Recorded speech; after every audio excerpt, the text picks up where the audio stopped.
अस्सलामुअलैकुम फैमिली, खुश आमदीद आपको एक अच्छे से प्यारे से खूबसूरत से नए व्लॉग में। और दुआ है कि आप लोग जहाँ भी होंगे खुश व खुरम अपनी ज़िंदगी को बहुत अच्छे तरीके से जी रहे होंगे या जीने की कोशिश कर रहे होंगे। अल्लाह पाक सबकी ज़िंदगी में सुकून आसानियाँ अता फरमाए, आमीन सुम्मा आमीन। मेरी अम्मी की तरफ आई हुई थी, मेरी सिस्टर भी आई हुई थी, बच्चे भी आए हुए थे। काफ़ी मज़ेदार सा माहौल था, हल्ला गुल्ला था। और मेरी सिस्टर यहाँ पे खाना बना रही थी और मैं छोटी सी अनाबिया को कह रही थी, अच्छा ये समाविया और अनाबिया दोनों मेरी सिस्टर के बच्चों के नाम है। जब भी मैं लेती हूँ ना तो वो खिचड़ी बन जाती है। मैं बार बार समाविया को अनाबिया कह देती हूँ और अनाबिया को समाविया कह देती हूँ। तो लिहाजा मेरी सिस्टर ने मुझे यहाँ पे कहा था कि तुम न कमी हो, तुम कुछ नहीं खा रही, बस अंडे उबाल के तो रख दो। मैंने वो किए और बच्चे यहाँ पे बैठे टीवी देख रहे थे। उनको दुनिया की कोई फिक्र नहीं थी, अगर फिक्र थी तो सिर्फ ये डोरेमोन की। ये लोग डोरेमोन देख रहे थे। और दिन सारा मैंने आज अम्मी की तरफ गुजारा था और रात को जब घर आई तो अचानक से प्रोग्राम बन गया कि क्यों ना बच्चों को कहीं बाहर लेके जाया जाए, कोई झूले वगैरह दिलाए जाए। तो लिहाजा हम लोग रात को चले गए थे थीम पार्क, यहाँ पे टिकट वगैरह ली, अंदर चले गए। ईद वाले दिनों में बच्चों को बाहर नहीं थे लेके, उसकी रीजन ये थी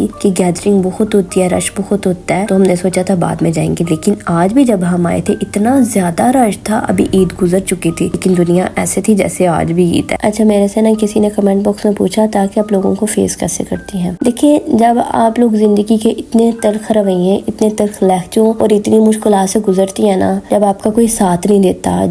एग्जाम्पल जैसे हर इंसान अपनी जुबान के पीछे छुपा हुआ होता है, जब तक वो बोलता नहीं है हमें नहीं पता चलता कि उसका लबो लहजा कैसा है, उसका रवैया कैसा है, उसका किरदार कैसा है। अगर आप उसको समझना चाहते हैं ना तो उसको बोलने दे। मैं यहाँ पे ससुराल की भी बात कर सकती हूँ, मैं यहाँ पे मेकी की भी बात कर सकती हूँ। मतलब अननोन पर्सन जिससे हम नहीं मिले लेकिन हम उसको जानना चाहते हैं, है ना, तो उसको बोलने दे कि वो कैसा बोलेगा। उसके बोलने से ही देन आपको पता चलता है कि उसकी जुबान बताएगी उसका खून और उसका खानदान कैसा है, उसकी तरबियत कैसी है। अभी हम किससे मिलते हैं ना तो बड़े शाइस्ता अंदाज से मिलते हैं। स्टार्ट में हाँ जी, आप जी, जनाब होता है, लेकिन बाद में जब वही बेटियां, वही बहुएं घर आ जाती है ना बहू बन के, पहले उसमें कोई खराबी नहीं होती, पहले उसमें मतलब बिल्कुल वो एक पाक दामन, एक अच्छी सुगड़ हर चीज होती है उसके अंदर। लेकिन जब वो घर आ जाती है ना उसमें इतने ऐब होते हैं कि जितने आप झूठ बोले उतने कम। जब मेरी नई नई शादी हुई थी ना और मैं ससुराल आई थी तो मेरी मामी साथ एक कहावत बोला करती थी और आज भी मुझे वो कहावत याद है। आज भी वो कभी कभार बोलती हैं, ती बालाजी ती बवे हिकते नू फिटे मुंह नू बवे चुलते। तो ये रियलिटी है। आज मेरा दिल सुबह से इतना उदास था, मुझे कहीं पे सुकून नहीं मिल रहा था। पहले ये बंदर साहब का ना सलाम ले रही है, खड़ा हो गया, कहता है अस्सलाम वालेकुम।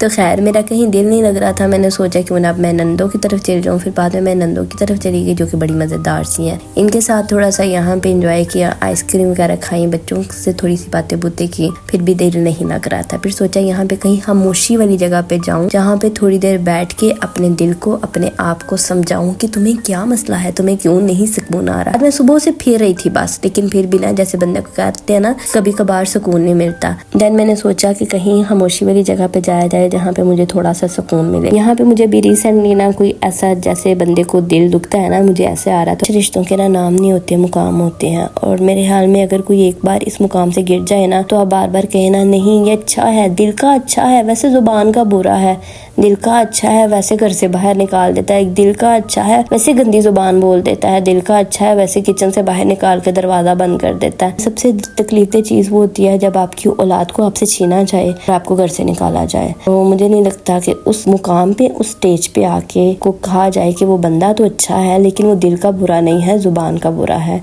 फिर वो इज्जत, वो मुकाम, वो वकार आप कभी उसको नहीं दे सकते। हाँ, आप लोगों के सामने पर्सन से बातें जरूर करते हैं लेकिन मुझे नहीं लगता कि आपके दिल में उसके लिए इज्जत होती है। मेरे ख्याल में अगर 1000 मुनाफिक मिलके भी मेरी जड़ें काट रहा है ना, मुझे नीचा दिखलाने की कोशिश कर रहा है, मेरे ऊपर तहमत लगा रहा है, मुझे लोगों के सामने डिग्रेड करने की कोशिश कर रहा है, मुझे नहीं लगता मुझे कोई फर्क पड़ता है। अल्लाह की ज़ात बहुत गफूर और रहीम है मेरे साथ। अगर मेरा अल्लाह है, मुझे इज्जत, मुझे जिल्लत देने वाला मेरा अल्लाह है। तो अगर मेरे अल्लाह ने मेरे हक में जिल्लत लिखी है तो कोई इंसान जितना मर्जी कर ले मैं नहीं बच सकती उससे। अगर मेरे अल्लाह ने मेरे लिए इज्जत लिखी है, जो मेरे ऊपर इल्जाम लगाने वाले लोग हैं ना वो जितने मर्जी इल्जाम लगा ले, अल्लाह ताला की ज़ात बहुत गफूर और रहीम है, वो मुझे हर तरह की चीज़ों से बचाने पे कादिर है। कुछ लोग आपको इतने मुखलिस, इतने खानदानी लोग नजर आते हैं कि आपको लगता है कि नहीं इससे ज्यादा अच्छा तो कोई मुझे दुनिया में मिल ही नहीं सकता। लेकिन आप जब उसके साथ थोड़ा सा टाइम स्पेंड करते हैं, देन आपको आइडिया होता है कि इससे घटिया आपको कहीं नहीं मिलेगा। बहुत से लोग हैं दुनिया में जो बहुत अच्छे भी हैं। मैं बिल्कुल ये नहीं कहूँगी कि पूरी दुनिया ही गलत है, पूरी दुनिया में कोई मुखलिस नहीं है। बहुत से लोग हैं जो आपके लिए मुखलिस होते हैं, जो आपका अच्छा सोचते हैं। उन लोगों से जरूर बचें जो अच्छे नहीं होते लेकिन अच्छा बनने की एक्टिंग करते हैं, आपकी पीठ पीछे वार करते हैं। इंसान को समझ तो आ जाती है, वो अलग बात है कि इंसान चुप रह जाता है। अपने आप के ऊपर काम करते रहना चाहिए, अपने आप को बेहतर से बेहतरीन बनाने की कोशिश करनी चाहिए। लोगों के लिए नहीं, मुझे लगता है अपने लिए, अपनी औलाद के लिए, अपने फ्यूचर के लिए। लोगों से इतना कड़वा नहीं बोलना चाहिए, लोगों के दिल नहीं दुखाने चाहिए। हाँ, जहाँ से आपको तकलीफ पहुंच रही है ना, वहाँ पे आना जाना बंद कर दे।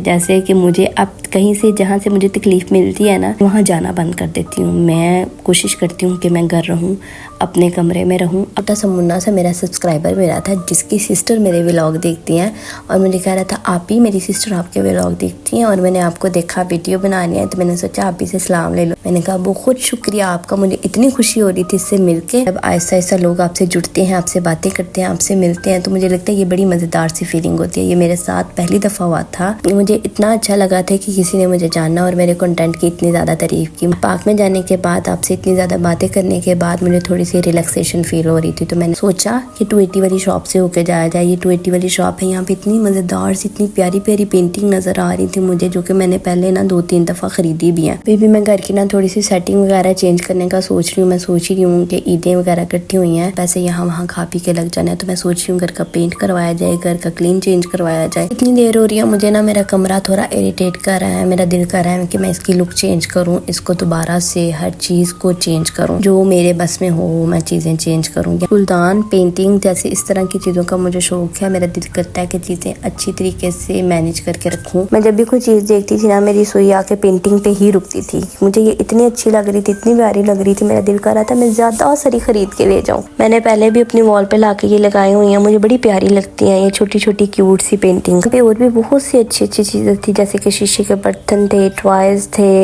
डेकोरेशन की इतनी ज़्यादा चीज़ें थी, ग्लास थे, टिफ़न थे, बच्चों के टॉयज थे, ज्वेलरी थी। अल्हम्दुलिल्लाह आज मिरहा को साथ नहीं लेके आई थी। ये मेरी ब्लेसिंग थी कि मैं मिरहा को नहीं लेके आई थी और मेरे बैग से बच गए थे, वरना अदरवाइज अगर मिरहा जाती है ना तो मेरा वॉलेट खाली करा के आती है घर में। तो मुझे थोड़ी सी ज्वेलरी पसंद आ रही थी, लेकिन मैं ज्वेलरी नहीं लेती क्योंकि मैं ज्वेलरी यूज़ ही नहीं करती, तो मैं लेने का फ़ायदा मैं किसी न किसी को बांट देती हूँ। इतने छोटे क्यूट से मिनी गुलदान थे, इसको लेना हक बनता था ना। कितनी देर बाद मैं घर से निकली थी और मैं सारा दिन आज घूमती ही रही थी। काफ़ी मुझे मज़ा भी आया था, मेरे दिल को भी ज़रा सुकून मिला था। बाहर जाना चाहिए, घूमना चाहिए, लोगों को देखना चाहिए, आप रिलैक्स हो जाते हैं लोगों को देख के। सूट पसंद आ रहा था मेरा के लिए, मैंने सोचा देखा जाए, विजिट किया जाए, तो कोई मुझे उसका कपड़ा इस तरह खास नहीं लगा था। हाँ, लेकिन जो हमारे साइज़ के कपड़े थे, मेरे साइज़ के, वो अच्छे थे, लेकिन अपने लिए मुझे कुछ नहीं चाहिए था। बुटीक को विजिट किया जो कि अच्छी थी, कपड़े भी अच्छे थे, स्टफ़ भी अच्छा था, लेकिन बच्चों की क्वालिटी, उनका स्टफ़ अच्छा नहीं था। लास्ट पे हमने सोचा अब बस बहुत फिर लिया, अब घर का मुँह किया जाए। घर पे वापसी पे हमने सोचा जाते हुए फीस ले जाते हैं, सब मिल के बैठ के खाएंगे। पहले भी हमने आइसक्रीम खाई थी, लेकिन फिर दिल कर रहा था फिर एक दफ़ा खाया जाए, दिल को सुकून मिल जाएगा।